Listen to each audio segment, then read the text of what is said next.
We're now facing a geopolitical crisis, and if we have to choose between the United States and Denmark here and now, we choose Denmark.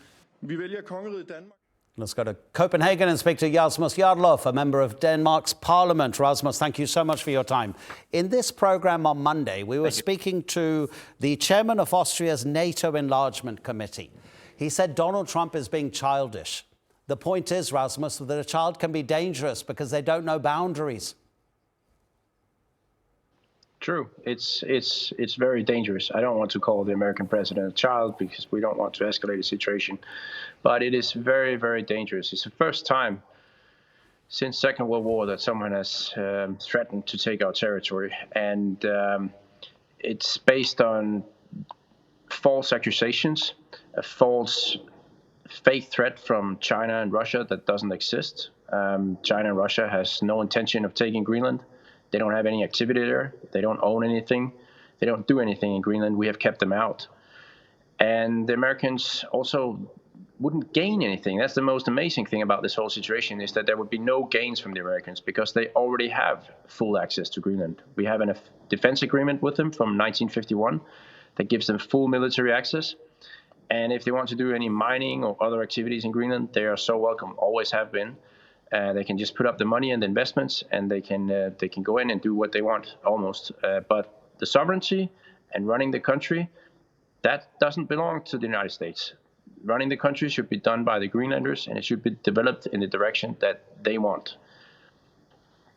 Were you at all disappointed with the NATO Secretary General's statements on Monday when Mark Rutte appeared to be fairly weak and didn't speak as clearly as you did, but talked about overall security and the responsibility of NATO towards Greenland when faced with a direct threat from an ally to take control of an ally's territory?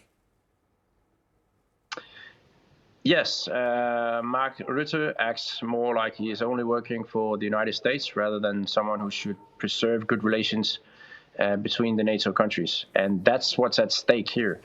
If we get attacked by the Americans, if they force a takeover of Greenland through, whether by military means or by other means, it's the act of an enemy. And we're not going to be in an alliance with people that treat us like enemies and attack us. We will be done with the Americans if this happens. And it may sound like I'm overstating it, but is anyone else going to be allies of the U.S. if they treat allies like enemies and start attacking them? I don't see that. The value of being an ally of the Americans is dropping like a rock, and they need to get back on track if they want to be the leader of the world. And so therefore, do you think that if Donald Trump were to, however he were to go about it, claim some sort of control over Greenland, that it would threaten the future of NATO itself? Absolutely. There can be no NATO if NATO countries attack each other. Denmark would have to invoke the Article 5, so other countries would be obliged to come and help defend us against the Americans. The US would, of course, veto that, and then NATO would be finished. So that's a question you got to ask yourself. First of all, what are you going to do in Greenland that you don't already have access to? What are you going to do with the Greenlanders? You're going to put them in prison? You're going to gun them down? They will never accept ownership by the Americans of their country. And what do you think you're going to gain up there that you don't already have access to? And what about relations?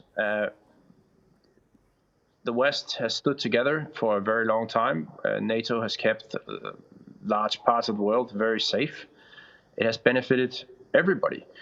And why just burn that to the ground by starting to attack NATO countries? I don't think the Americans really, I don't think they thought this went very well. We've got these meetings coming up between various Greenlandic and Danish officials and American officials. It's almost like a board game, a very complicated one, which only one player knows the full rules. It could well be, could it not, Rasmus, that what Donald Trump is doing is his classic overstatement, over-bullying, just as a bargaining chip to get something in return. But as you said, he's already got everything he needs in Greenland. What more could he want? If it's minerals, they'll take decades to extract. I don't have the impression that there's a sort of smart strategic plan behind all of this. It seems very primitive, and uncalculated because there won't be any benefits to the Americans. They would have, if they annex the country, they would have all the expenses that Denmark pays for today by paying the bills in Greenland, but it wouldn't be as easy as it is when Denmark and Greenland work together, because they would have a hostile population that wouldn't want them there, and that would be very, very, very difficult to handle unless they want to put all of them in prison. I don't know what they're thinking. And they wouldn't gain any access because they already have it. And therefore, there's no upside to this, but the downside is just enormous. And really, this is maybe the most illegitimate land claim in modern history, because there's literally no justifications. Americans aren't even pretending to have a justification. They're just saying, we need Greenland, which is not a justification. You can't just take what you think you need. You have to respect your neighbors, and you have to respect the treaties that you sign yourself. If you want to be a credible partner, the Americans cannot just run away from centuries of treaties that they have signed with Denmark over the control of Greenland.